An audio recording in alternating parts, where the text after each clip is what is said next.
Today I want to talk a little bit about how to draw a good trend line. So I'm going to want to draw a line through this scatter plot, and I'm going to notice some things about the scatter plot first. It's a scatter plot of hours spent studying versus quiz score. So each of these dots represents a student, and the x-coordinate of each dot is the hours that student spent studying, and the y-coordinate is their quiz score. And we can see that there's generally a positive correlation. In this scatter plot, it appears that the dots are going upwards. So if we spend more time studying, we get a higher quiz score. That makes sense. So now I want to draw a trend line through the data. And I want to remember that in a good trend line goes straight through the middle of the data points. So put a trend line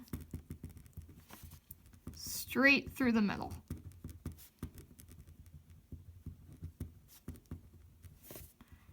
Middle of the points. So I'm guessing that a good trend line might look a little bit like that. That looks like it's pretty much going through the middle of the points. Might be a little low, I might need to move it up a little bit, but that looks about right to me. And so if the line goes straight through the middle of the data points, then we know that there are going to be about the same number of points above and below the trend line. About the same number of points above and below the trend line. So now we're going to draw some not so good trend lines.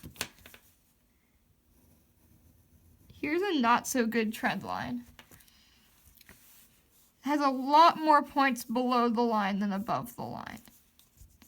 That's a not good trend line. Now I want to see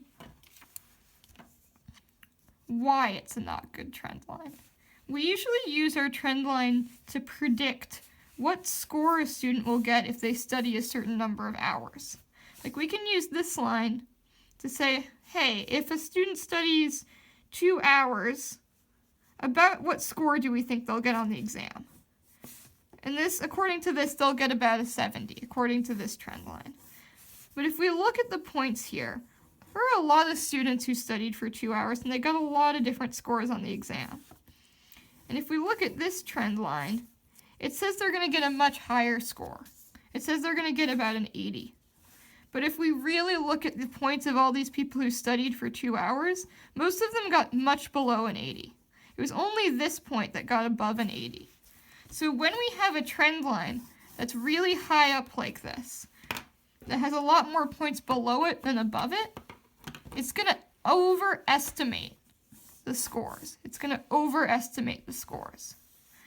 So, say, trend lines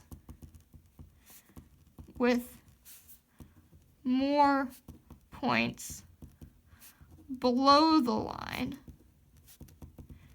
they're going to overestimate.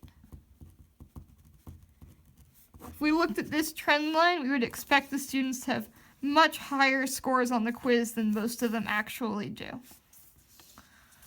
Now I'm going to draw another bad trend line.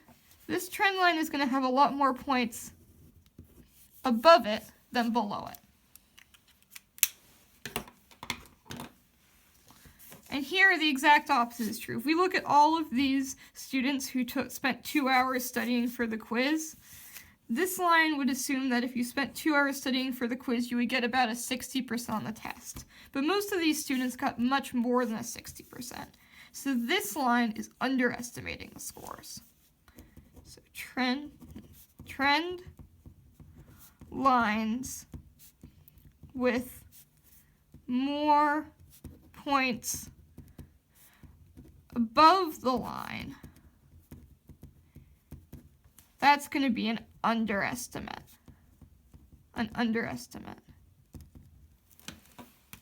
Now I want to look again at our good trend line. I'm going to go over it in another color. be red. I'm going to take a look at our good trend line. So I'm going to notice that our good trend line does not go through the origin. There's been some misconceptions. I think some people think that in order for it to be a good trend line, it has to go through 0, 0. That's not true. And if we look at this data, it makes a lot of sense that it doesn't go through 0, 0. If a student spends 0 hours studying, we don't expect them to get a 0 on the exam. They'll probably still know some things. So this point, which is about 0.60, about 0.60, that seems like a pretty good y-intercept for our trend line.